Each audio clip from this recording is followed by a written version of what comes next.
গলু এজন অনাথ আৰু দুখীয়া যুৱক আছিল। তাৰ মুখত বহুত দাগ আছিল। তাৰ এজনী ভণ্টি গোলাবৰ বিয়া হোৱাৰ পিছত তাই শাহুঘৰলৈ গুচি গৈছিল। তাৰ পিছৰ পৰা গলু অকলেই বাস কৰে। এদিনাখন সি আইনাৰ ফালে চাই চাই নিজৰ লগত কথা পাতি আছিল আৰু মা দেউতা আৰু বাইদেউক বৰ মনত কৰি আছিল। এয়াও কোনো জীৱন হয়? না ভাইটি, না ভণ্টি, না মা দেউতাৰ ছায়া আছে। গলু, তোৰ একো নহয়, তইতো অনাথ হয়। তোৰ বয়সৰ যুৱকবোৰতো 2-3টা বাচ্চাৰ দেউতা হৈ গৈছে। সিহঁতৰ কিমান ভাল জীৱন হয় আৰু এটা তই হয় যাক কোনেও নিজৰ ছোৱালী দিবলৈ ৰাজিয়ে নহয়। ওচৰৰ খুৰীয়ে মোক অশুভ বুলি ভাবে। পুৱাই পুৱাই মোৰ চেহেৰা দেখিবই নোখোজে। গলু নিৰাশ হৈ বহি গ'ল। তাক কোনো বুজোৱাৰ মানুহো নাছিল। তেতিয়া মতি কুকুৰ লেঙুৰডাল জুলাই জুলাই আহিল। গলুৱে তাৰ মূৰত হাত দিলে আৰু মতি বহি গ'ল। গলুৱে মনোযোগেৰে দেখিলে তো মতিয়ে ভৰিত দুখ পাইছিল। আৰে মতি, ক'ত দুখ পালা? কাবাৰ লগত কাজিয়াটো কৰি অহা নাই? ৰবা, মই ঔষধ লগাই দি আছো। অকলে ক'তো নাযাবা। য'তে যাব খোজা মোৰ লগত যাবা। এদিনাৰ আছিলা যেতিয়া তোমাক মই লৈ আহিছিলো। তুমিও অনাথ আছিলা, ময়ো অনাথ আছিলো। মতিয়ে এনেকুৱাকৈ দেখিলে যেনে সি সকলো বুজি আছে। গলু গম পাই গ'ল কি মতিৰ ভোকো লাগিছে চাগে। তাক সি ৰুটি দিলে আৰু সি খালে আৰু জোৰে জোৰে নেঙুৰডাল হিলাব লাগিল। গলু মতিৰ লগত কথা পাতিলে তাৰ দুখ অলপমান কম হৈ গ'ল। পিছদিনা পুৱাই পুৱাই মতি এডাল গছৰ পুলি মুখত লৈ ঘৰৰ ভিতৰলৈ আহি গ'ল। আৰে মতি, এয়া কি লৈ আহি গৈছা? মোক দি উদ্যান বনোৱাৰ ইচ্ছা আছে নেকি? এয়াতো এটা গছৰ পুলি হয়। কিহৰ হয় এয়া কি তুমি বুজি পাইছা? মতিয়ে এনেকুৱা দেখালে যেনে সি সেই গছৰ বিষয়ত সকলো গম পায়। তেতিয়া ওচৰত থকা ঝুমৰু তাৰ ঘৰত আহি গ'ল। দাদা, মতিয়ে এডাল গছৰ পুলি লৈ আহিছে। মই গম পোৱা নাই কি এয়া কিহৰ গছ পুলি হয়।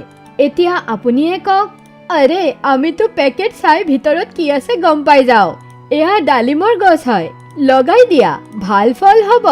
মতিয়ে এতিয়া এই গছজোপা লৈ আহিছেতো এয়া লগাবই লাগিব। ঘৰৰ আনফালৰ জমিটো ভাল হ'ব। গলুৱে জাগা দেখিলে আৰু মতিয়ে নিজৰ আগফালৰ ভৰি দি জমিটো খান্দা আৰম্ভ কৰি দিলে। গলুৱেও তাৰ সহায় কৰিলে। ৱাহ মোৰ মৰমৰ মতি, তুমিও বহুত ভাল বস্তু হয়। মানি গলো বন্ধু। গলুৱে গছজোপা ৰুই দিলে। তাৰ বৰ ভাল লাগিল। এয়া কাম সি নিজৰ জীৱনত প্ৰথমবাৰ কৰিছিল। মতি, তুমিতো আৰম্ভটো ভাল কৰালা। এতিয়া চাও ফল কি ওলাব। পিছদিনা যেতিয়া গলু পুলিটো দেখিব আহিল তো সি বৰ আচৰিত হ'ল। সেই ঠাইৰ পৰা গছজোপা অদৃশ্য হৈ গৈছিল। মাটি চিটিকিয়াই আছিল। আৰে সকলো কামৰ ওপৰত পানী পৰি গ'ল। কোনো দুষ্টয়ে গছজোপা লৈ গৈছে। প্ৰথমবাৰ এজোপা গছ লগাইছিলো আৰু ফল এয়া হ'ল। বৰ বেয়া হ'ল। এতিয়া যাম আৰু বজাৰৰ পৰা আন এটা গছ পুলি লৈ আহিম। এসপ্তাহ গুচি গ'ল। হঠাৎ মতি ঘৰৰ পিছফালে গৈ ভুকিব লাগিল। গলুৱে দেখিলে সেই গছজোপা মাটিত তেৰাকৈ থিয় হৈ আছে আৰু সেয়া ডাঙৰো হৈ গৈছিল। আৰে এয়াতো সেই গছ পুলিটো হয়। লাগি আছে কোনো দুষ্ট ল'ৰায়ে তাৰ পৰা উঠাই ইয়াতে পেলাই দিছে। ব'লা মই এয়াক চিধা কৰি দিওঁ। আচৰিত লাগি আছে কি ইমান সোনকালে ইমান ডাঙৰ কেনেকুৱাকে হৈ গ'ল। আৰে বাহ, ইয়াতো বহুত ডাঙৰ ডাঙৰ ফল লাগি আছে। এয়া ফল ডালিমৰ নহয়, ডিমৰু যেন লাগি আছে। মই এতিয়াই গছজোপাত পানী দিওঁ। গলু সদায় গছজোপাত পানী দিয়ে আৰু গছজোপা ডাঙৰ হৈ গ'ল। তাতে বহুত ডিমৰু ফল ধৰিল। গলুৱে কিছুমান ডিমৰু ফল ছিঙিলে আৰু ঘৰত লৈ আহিল। তেতিয়া মতি লেংৰাই লেংৰাই তাৰ ওচৰত আহিল। আৰে মতি, তুমি ভৰিত আকৌ দুখ পাই গৈছা। আহা বহা, তুমিতো ভালদৰে খোজকাঢ়িবও পৰা নাই। ডাঙৰকৈ কাটি গৈছে। আহা ঔষধ লগাই দিওঁ। গলুৱে মতিক ঔষধ লগাই দিলে আৰু ডিমৰুৰ ফলো খুৱাই দিলে। ডিমৰু খোৱাৰ লগে লগে চমৎকাৰ হ'ল। মতিৰ বিষ গায়ব হৈ গ'ল আৰু সি ভালদৰে খোজকাঢ়িব লাগিল। ডিমৰুৰ গুটিবোৰ সোণৰ আছিল। গলুৱে সেয়া লৈ ল'লে। আৰে মতি, এয়া ডিমৰু খোৱাৰ লগে লগে তোমাৰ বিষ ভাল হৈ গ'ল আৰু তুমি ভালদৰে খোজকাঢ়িবও পাৰি আছা। ডিমৰুটোত যাদু আছে। গলু প্ৰসন্ন মনত ঘৰৰ পৰা বাহিৰত ওলাই আহিল আৰু সন্মুখত ওচৰৰ খুৰী আহি গ'ল। ৰাম ৰাম ৰাম, অশুভক দেখা পালো। পুৱাই পুৱাই পৰি গৈছিলো। কঁকালৰ বিষটো বাঢ়ি গৈছে। এতিয়া জানো আৰু কি হ'ব। খুৰী, আপুনি হ'ব পাৰে মোক অশুভ বুলি ভাবে, কিন্তু মইতো আপোনাক মোৰ খুৰী বুলিয়ে ভাবোঁ। মোৰ ওচৰত আপোনাৰ কঁকাল বিষৰ ঔষধ আছে, ৰ'ব মই এতিয়াই আনি আছোঁ। খুৰী ৰৈ গ'ল আৰু গলু দৌৰি গ'ল আৰু ডিমৰু ফল লৈ আহিল। তাক ভাঙি তাৰ পৰা সোণৰ গুটিবোৰ লৈ ল'লে আৰু ফলটো খুৰীৰ সন্মুখত লৈ গ'ল। খুৰী, এয়া খাই লওক, ভগৱানে বিচাৰিলে আপুনি পুৰা ভাল হৈ যাব। খুৰীয়ে ডিমৰু ফলটো খাই ল'লে আৰু চমৎকাৰভাৱে তেওঁৰ সকলো বিষ ভাল হৈ গ'ল। তেওঁ হাঁহিব লাগিল। তেতিয়া তাতে ঝুল্লু আহি গ'ল। কি হ'ল খুৰী, বৰ আনন্দিত যেন লাগি আছে, লটাৰী পাই গৈছা নেকি? আৰে ঝুল্লু, গলুৱেতো চমৎকাৰী ডিমৰু খুৱাই দিলে, মোৰ কঁকালৰ বিষো ভাল হৈ গ'ল। গলুকতো মই অশুভ বুলি ভাবিছিলোঁ, কিন্তু এয়াতো মোৰ বহুত ডাঙৰ ভুল আছিল। সিটো বৰ ভাল ল'ৰা হয়, মই সদায় তাক ইমান বেয়া বেয়াকে কওঁ, তথাপিও সি মোৰ চিকিৎসা কৰিল, মোক যাদুকৰী ডিমৰু দিলে। আৰে ডিমৰু তাৰ ওচৰত ক'ৰ পৰা আহিল? আৰে ঝুল্লু দাদা, আপুনি যিটো গছ পুলিক ডালিম বুলি কৈছিলে, সেয়াতো ডিমৰুৰ গছ ওলালে। আপুনি পেকেটৰ ভিতৰত কি আছে গম পোৱা নাছিল। মোৰ দ্বাৰাও এইবাৰ ভুল হৈ গ'ল। এনেকুৱা হয়, শচীন তেণ্ডুলকাৰো কেতিয়াবা ভুলত আউট হৈ যায়। গলু বাবা, তুমি কি এয়া ডিমৰু খাইছা? নহয় খুৰী, সকলোৰ ভাল কৰিব বিচাৰা, কিন্তু নিজৰ কথা নাভাবা। তুমিও ডিমৰুটো খাই চোৱা। মোৰ মাৰ ঘৰৰ ওচৰত এজনী বহুত ধুনীয়া ছোৱালী আছে, তাইৰ নাম ৰাধা হয়। মই তাইৰ বিয়া তোমাৰ লগত কৰাব খোজো। খুৰী, মোৰ কথা আপুনি ভাবা নাই? গলুৰ বিয়া আগত কৰাব খোজে? তাৰ চেহেৰাততো বহুত দাগ আছে, কোনো ছোৱালী বিয়াৰ বাবে সাজু নহ'ব। খুৰীয়ে গলুৰ ঘৰৰ পৰা ডিমৰু লৈ গলুকে খুৱাই দিলে। ডিমৰুৰ যাদুৰ প্ৰভাৱ এনেকুৱা হ'ল কি গলুৰ মুখৰ সকলো দাগ ছুমন্তৰ হৈ গ'ল। গলুৰ চেহেৰা ধুনীয়া হৈ গ'ল, সি বহুত ধুনীয়া হৈ গ'ল। এয়া দেখি ঝুল্লু জ্বলি তাৰ পৰা গুচি গ'ল। গলুৱে ঘৰত গৈ বেলেগ ডিমৰুৰ ফল ছিঙিলে, তো সি বৰ আচৰিত হ'ল। সেই ফলৰ পৰা ঢেৰ সোণৰ গুটি ওলালে। যাদুকৰী ডিমৰুৱে গলুক ধনী কৰি দিছিল। এদিনাখন ৰাতি ঝুল্লু হিংসাত জ্বলি গলুৰ ঘৰৰ পিছফালে থকা ডিমৰুৰ গছৰ ওচৰত কুঠাৰ লৈ আহি গ'ল। সি ডিমৰুৰ গছজোপাক বেয়া কৰিব বিচাৰি আছিল। সি লাহে লাহে আগুৱাই গ'ল আৰু যেতিয়াই ডিমৰু গছজোপাক কাটিব বিচাৰিল, তাৰ হাতত মতি জঁপিয়াই পৰিল। কুঠাৰ হাতৰ পৰা এৰি গৈ ঝুল্লুৰ ভৰিত পৰি গ'ল আৰু সি আহত হৈ গ'ল। আৰে বাপ ৰে, ভৰি কাটি গ'ল, কুকুৰটো জঁপিয়াই গ'ল। আৰে বাপ ৰে, কামুৰিলে, কুঠাৰে ভৰি কাটিল আৰু কুকুৰে হাত। বচোৱা বাবা ভোলেনাথ। ঝুল্লু তলত পৰি গৈছিল আৰু মতি তাৰ কাপোৰ কামুৰি টানি আছিল। চিঞৰ বাখৰ শুনি গলুও তাতে আহি গ'ল। সি মতিক ৰখাই দিলে। ঝুল্লুৱে গলুৰ ভৰি ধৰি ল'লে। মোক ক্ষমা কৰি দিয়া গলু ভাই, মোৰ কৰ্মৰ ফল মই পাই গৈছো, মই হিংসাত অন্ধ হৈ গৈছিলো। গলুৱে তাক উঠালে। ঝুল্লু দাদা, মই আপোনাক ক্ষমা কৰিলো। এনেকুৱা আৰু কি হিংসা, কি নিজেই ইমান ডাঙৰ বিপদত পৰি গ'লা, দুখো পালা আৰু কাপোৰো ছিঙিলা। ঝুল্লু তাৰ পৰা মনে মনে ওলাই গ'ল। মতি গলুৰ লগত গুচি গ'ল। কেইদিনমান পিছত খুৰীয়ে গলুৰ সেই ধুনীয়া ছোৱালীজনীৰ লগত বিয়া কৰাই দিলে। যাদুকৰী ডিমৰুৰ বাবে গলুৱে নিজৰ জীৱনটো সঁহাৰি ল'লে, কিন্তু তাৰ লগত মানুহৰো ভাল কৰিলে। এখন গাঁৱত ৰন্ধীৰ আৰু তেওঁৰ স্ত্ৰী ৰীমা, পুত্ৰী দেৱকন্যা আৰু পুত্ৰ দেৱব্ৰতৰ লগত বাস কৰিছিল। দেৱকন্যা ৰন্ধীৰৰ আগৰ পত্নীৰ পুত্ৰী আছিল। ৰীমা দেৱকন্যাৰ লগত বৰ বেয়া ব্যৱহাৰ কৰিছিল, তাইক অপয়া বুলি ভাবিছিল। দেৱকন্যা, ক'লে গুচি গলি? সোনকালে আ, ঘৰৰ চব কাম পৰি আছে আৰু তই তাতে মজা কৰি আছ। মা, ৰাতিপুৱাৰ পৰা উঠিতো ঘৰৰ সকলো কামে কৰি আছো।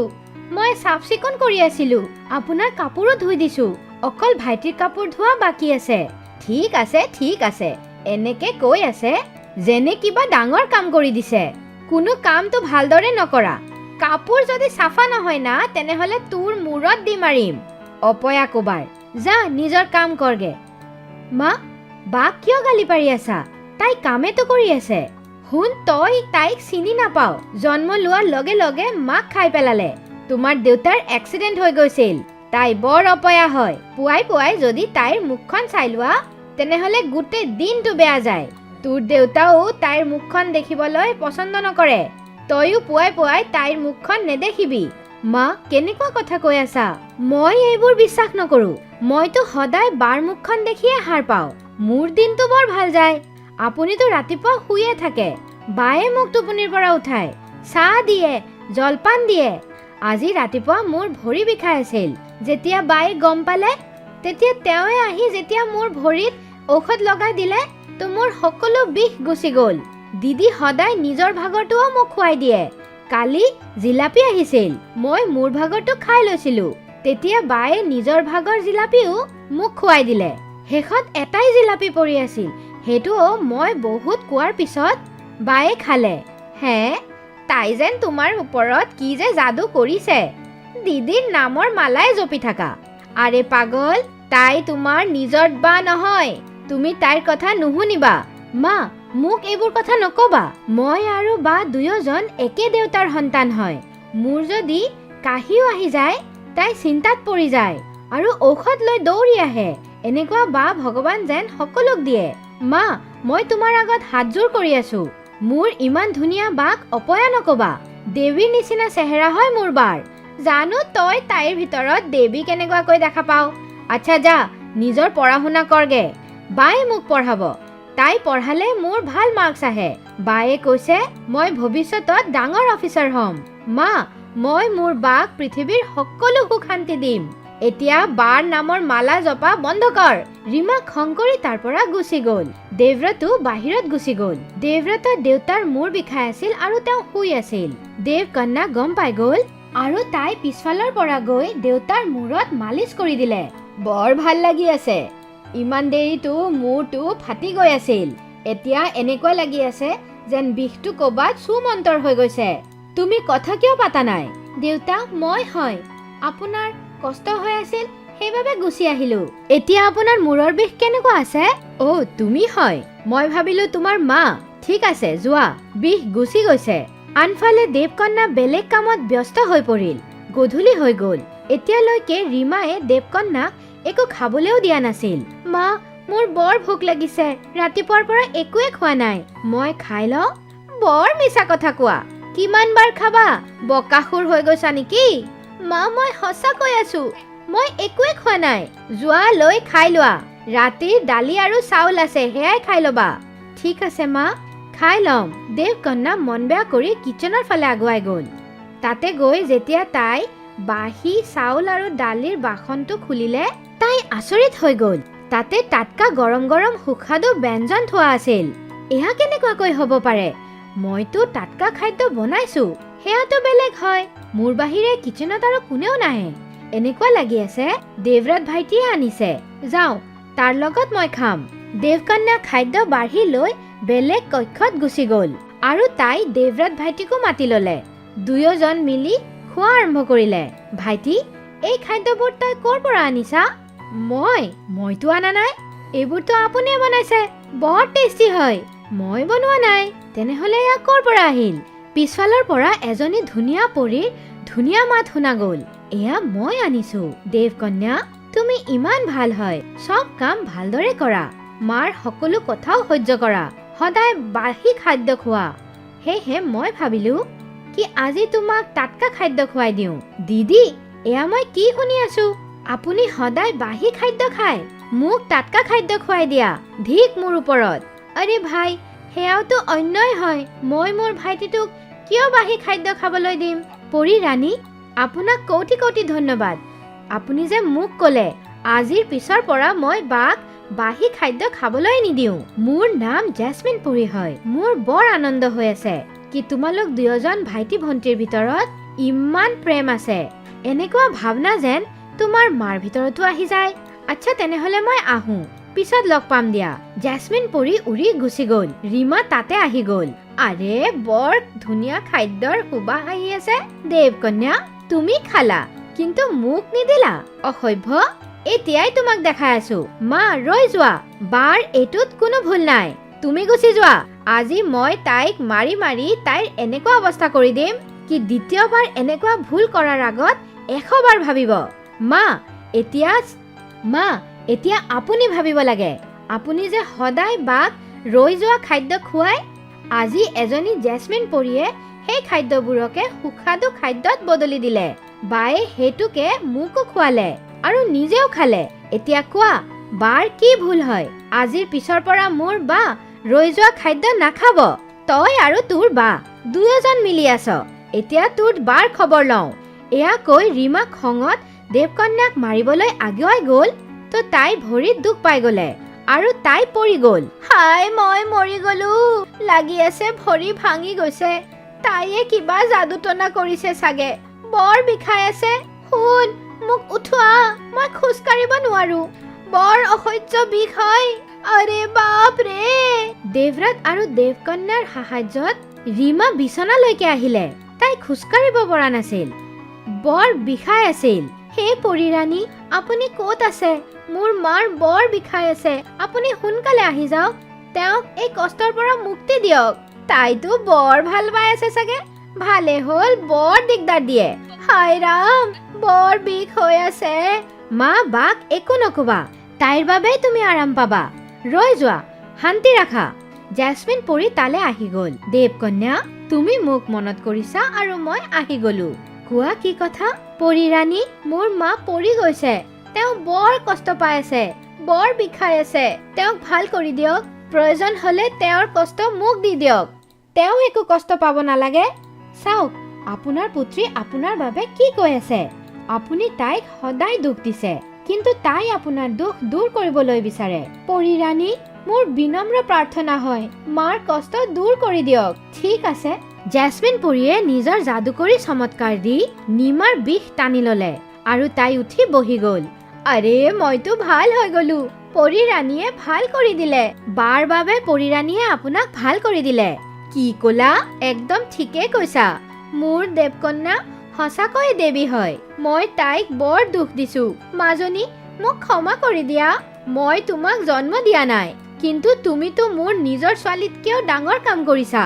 দেৱকন্যা আগুৱাই আহি মাক সাৱটি ধৰিলে আৰু পৰিৰাণীয়ে মিচিকিয়াই হাঁহিলে।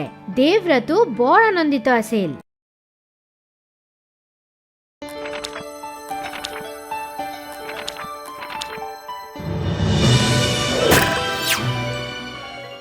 প্ৰীতম নামৰ এজন ধনী ব্যক্তি আছিল।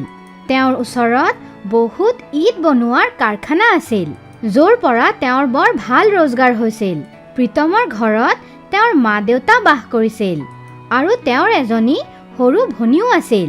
প্ৰীতমৰ দেউতাৰ এজন গুৰু আছিল, যাক লগ ধৰিবলৈ তেওঁ মাজে মাজে গৈছিল। কিন্তু গুৰুজী অকল প্ৰীতমৰ দেউতাৰ লগতে লগ কৰিছিল আৰু কাকো লগ ধৰা নাছিল। আজিলৈকে প্ৰীতমেও তেওঁক দেখা নাছিল। দেউতা, আপুনি আপোনাৰ গুৰুদেৱক কিয় নকয়? কি তেওঁ যেন আমাৰ সকলোৰ লগত লগ কৰে? তেওঁতো আজিলৈকে আমাৰ লগত লগেই কৰা নাই। মইতো তেওঁক কেতিয়াও দেখাও নাই। পুত্ৰ, মই ইয়াৰ সম্বন্ধে তেওঁক একো ক'ব নোৱাৰো। এয়াতো তেওঁৰ ইচ্ছা হয়, কিন্তু মই এবাৰ নিশ্চয় সুধিম। হয় দেউতা, আপুনি এবাৰ তেওঁৰ লগত নিশ্চয় কথা পাতিব। মই তেওঁক লগ কৰিব বিচাৰো। প্ৰীতমৰ বাবে প্ৰীতমৰ দেউতাই এদিনাখন তেওঁৰ লগত লগ কৰাৰ সময়ত ক'লে, গুৰুদেৱ, মোৰ পুত্ৰ আপোনাক লগ কৰিব বিচাৰে। অকল সিয়ে নহয়, মোৰ পৰিয়ালৰ সকলো সদস্য আপোনাৰ লগত লগ ধৰিব বিচাৰে। আপুনি কি তেওঁলোকক লগ ধৰিবলৈ যাব? গুৰুজী একোৱে নক'লে। প্ৰীতমৰ দেউতা তেওঁক সেৱা কৰি ঘৰলৈ উভতি আহিল। দেউতা, আপুনি তেওঁক সুধিছে? তেওঁ কি আমাক লগ কৰিব? পুত্ৰ, মইতো কৈছো, কিন্তু চোৱা, সেয়াতো তেওঁৰ ইচ্ছা হয়। তেওঁ যদি বিচাৰে তেনেহ'লে লগ কৰিব, আৰু যদি নিবিচাৰে তেনেহ'লে লগ নকৰিব। ঠিক আছে দেউতা, মই আহোঁগে। কাৰখানাৰ কামবোৰ চাই আহোঁ। প্ৰীতম কাৰখানাৰ কাম দেখি ঘৰলৈ উভতি আহি আছিল। তেতিয়াই তেওঁ এজন মানুহৰ লগত ধাক্কা খালে। সেই মানুহজনক বৰ দুখীয়া যেন লাগি আছিল আৰু গাত এখন চাদৰো মেৰুৱাই থৈছিল। প্ৰীতম সেই মানুহজনৰ চেহেৰাও দেখা নাপালে। আৰে, কোন হয় আপুনি? আপুনি ভালদৰে খোজকাঢ়িব নোৱাৰে নেকি? গুচা মোৰ সন্মুখৰ পৰা। মোৰ বাটৰ সন্মুখত কিয় থিয় হৈ আছা? এই ল'ৰা, তুমি মোৰ লগত এনেকুৱাকৈ কিয় কথা পাতি আছা? মইতো তোমাক একোৱে কৰা নাই। ভুলতে ধাক্কা লাগি গৈছে। সেইবাবে তুমি এনেকুৱাকৈ কিয় কথা পাতি আছা? হয়, তোমালোকৰ দ্বাৰা এনেকুৱাই ভুল হয়। চিধা চিধা কোৱা না, পইচা চুৰ কৰাৰ মন্তব্য লৈ ইয়ালৈ আহিছিলা। মই কিয় তোমাৰ পইচা চুৰ কৰিম? মোৰ পইচাৰ কোনো প্ৰয়োজন নাই। আৰে মনে মনে থাকা, ভিকাৰী হয়, ভাল এযোৰ কাপোৰো নাই তোমাৰ গাত, আৰু তুমি কৈ আছা তুমি চুৰ নকৰিবা। মই ভালদৰে জানো তোমালোকক। এতিয়া তুমি বহুত বেছিকৈ কৈ আছা। তুমি দৰিদ্ৰ মানুহৰ ঠাট্টা কৰি আছা। মই তোমাক শাপ দি আছো কি তুমিও এজন দৰিদ্ৰ মানুহ হৈ যাবা। তেতিয়া তুমি সকলো গম পাবা। আৰে তুমি কোন হয়, মোক যে শাপ দি আছা? প্ৰীতমক কথা পাতি থকা দেখি তাৰ দেউতা তালে আহি গ'ল। কি হৈছে পুত্ৰ, কিয় চিঞৰি আছা? দেউতা চাওকচোন, এওঁ কোন হয়, মোক শাপ দি আছে। প্ৰীতমৰ দেউতা তৎক্ষণাত তেওঁৰ ভৰিত পৰি গ'ল। গুৰুদেৱ প্ৰণাম। প্ৰণাম গুৰুদেৱ। আপুনি ইয়াতে কেনেকুৱাকৈ? আপুনিতো নিজৰ ঘৰৰ পৰা কেতিয়াও বাহিৰলৈ ওলাই নাহে। সি তোমাৰ পুত্ৰ হয়। সি বহুত বেছি অভদ্ৰ হয়, আৰু সি কাকো সন্মান দিব নাজানে। প্ৰীতম এয়া দেখি আচৰিত হৈ গ'ল। দেউতা, এওঁ কি আপোনাৰ গুৰুদেৱ হয়? হয় পুত্ৰ, এওঁৱে মোৰ গুৰুদেৱ হয়। মই ভাবিলোঁ কি তুমি যেতিয়া ইমান কৈছা, মই তোমাৰ ঘৰৰ মানুহক লগ ধৰোঁ। কিন্তু ক্ষমা কৰিবা, এতিয়া মই আৰু কেতিয়াও তাক লগ ধৰিবলৈ নাযাওঁ। এয়া কৈ গুৰুদেৱ তাৰ পৰা গুচি গ'ল। কি কৰি দিলা পুত্ৰ তুমি? প্ৰীতম দেউতাক সকলো ঘটনা খুলি ক'লে। হে ভগৱান, এয়া কি হৈ গ'ল? এয়াতো পাপ হৈ গ'ল। দেউতা, তেওঁতো মোক শাপো দি দিছে। মই কি সঁচাকৈয়ে দৰিদ্ৰ হৈ যাম? পুত্ৰ, মই একো ক'ব নোৱাৰোঁ। গুৰুদেৱক লগ ধৰিব লাগিব এতিয়াই। প্ৰীতমৰ দেউতা গুৰুদেৱক লগ ধৰিবলৈ তেওঁৰ ঘৰলৈ গ'ল। তো দেখিলে কি ঘৰ আৰু গুৰুদেৱ দুয়োজন তাৰ পৰা অদৃশ্য হৈ গৈছিল।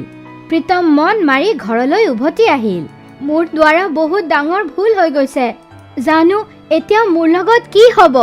গুৰুজী যেনেকুৱা কৈছিলে একদম তেনেকুৱাই প্ৰীতমৰ লগত হৈ আছিল। লাহে লাহে তাৰ বৰ লোকচান হৈ গ'ল, আৰু এটা এটাকৈ তাৰ সকলো কাৰখানা বন্ধ হৈ গ'ল। তাৰ ওপৰত বহুত ঋণ হৈ গ'ল। সকলো মোৰে ভুল হয়। যদি সেইদিনাখন গুৰুদেৱৰ লগত তেনেকুৱাকৈ কথা নাপাতিলো হয়, এয়া নহ'লে হয়। একদম মূৰ্খ হয় মই। প্ৰীতমৰ ওচৰত এপইচাও নাছিল। তাৰ দেউতা, মা আৰু সৰু ভনী সম্বন্ধীয়ৰ ঘৰত থাকিবলৈ গুচি গ'ল। প্ৰীতম একদম অকলশৰীয়া হৈ গ'ল। ঋণমুক্তৰ বাবে তাৰ ডাঙৰ ঘৰটোও গুচি গ'ল। প্ৰীতম ৰাস্তাত আহি গ'ল। তাৰ ওচৰত একো কামো নাছিল। প্ৰীতম এখন সৰু জুপুৰি বনাই বাস কৰিব ধৰিল। ঘূৰি ফুৰি ওচৰৰ পৰা খাদ্য একত্ৰিত কৰি লৈছিল। লাগি আছে আজি মন্দিৰত খাদ্য দিব। এতিয়াই গৈ আজি ৰাতি আৰু কালি পুৱাৰ বাবে খাদ্য লৈ আহোঁ। প্ৰীতম মন্দিৰৰ পৰা খাদ্য লৈ উভতি আহি আছিল, তেতিয়াই সি এজন মানুহক লগ পালে, যোন ঠাণ্ডাত কঁপি আছিল। প্ৰীতম তৎক্ষণাত সেই মানুহজনক নিজৰ লগত নিজৰ জুপুৰিলৈ লৈ আহিল। আহক বহক, আপোনাকতো বৰ অসুস্থ যেন লাগি আছে।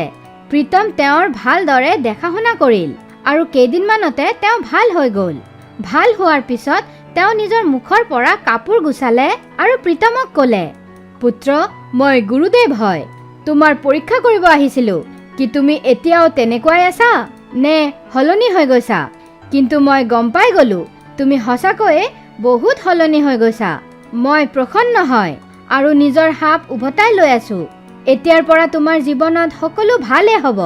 প্ৰীতম গুৰুদেৱৰ ভৰিত পৰি গ'ল। আৰে পুত্ৰ, উঠা, এয়া লোৱা, এয়া যাদুকৰী বিনছৰ গুটি হয়। এইবোৰক ওচৰতে ৰুই দিয়া। ইয়াৰে পৰা যাদুকৰী বিনছ হ'ব। সেই যাদুকৰী বিনছবোৰক সদায় বনাবা আৰু এসপ্তাহ ধৰি দুখীয়া মানুহক খুৱাবা। চাবা, তোমাৰ জীৱনত সকলো ঠিক হৈ যাব। আপোনাৰ বহুত বহুত ধন্যবাদ গুৰুদেৱ। মোক ক্ষমা কৰি দিয়ক। এতিয়া মই সকলো বুজি পাই গৈছোঁ। এতিয়াৰ পৰা মই কাৰো অসন্মান নকৰোঁ। সকলোক সমানভাৱে সন্মান দিম। কল্যাণ হওক পুত্ৰ, জীয়াই থাকা। এয়া কৈ গুৰুদেৱ তাৰ পৰা গুচি গ'ল। প্ৰীতম গুৰুজীয়ে দিয়া বিনছৰ গুটিবোৰক ওচৰতে ৰুই দিলে। তাৰ পৰা যাদুকৰী বিনছ ওলালে। সেই যাদুকৰী বিনছৰ চব্জি বনাই সি এসপ্তাহ ধৰি দুখীয়া মানুহক খুৱালে। এদিনাখন এজন মানুহ প্ৰীতমৰ জুপুৰিৰ বাহিৰলৈ আহিল। আপুনিয়ে কি প্ৰীতম হয়, যাৰ ওচৰত ডাঙৰ ডাঙৰ কাৰখানা আছিল? হয়, মই প্ৰীতম হয়। তেতিয়াহ'লেতো আপোনাৰ ওচৰত বহুত বছৰৰ অনুভৱ আছে। বলক একেলগে গৈ আমি আকৌ কাৰখানা আৰম্ভ কৰোঁ আৰু কাৰখানাবোৰক সাফল্যৰ ফালে লৈ যাওঁ। এয়া শুনি প্ৰীতম বৰ আনন্দিত হ'ল আৰু তেওঁৰ কথা মানি গ'ল। দুয়োজন মিলি কাৰখানা আৰম্ভ কৰিলে। প্ৰীতম নতুন নতুন আইডিয়া দিলে, যাৰ বাবে বেছি লাভ হ'ব। লাহে লাহে বহুত কাৰখানা খুলি গ'ল আৰু সকলো আগৰ দৰে ভালকে চলা আৰম্ভ কৰিল। তাৰপিছত সি সকলো পাই গ'ল যি সি হেৰুৱাই পেলাইছিল। এতিয়া ঘৰৰ মানুহকো মাতি লওঁ আৰু সকলোৱে আগৰ দৰে আনন্দৰ লগত বাস কৰিম। প্ৰীতমৰ ঘৰৰ মানুহো আহি গ'ল আৰু প্ৰীতম আগৰ দৰে ধনী মানুহ হৈ গ'ল আৰু সকলোৱে আনন্দৰ লগত বাস কৰিব লাগিল।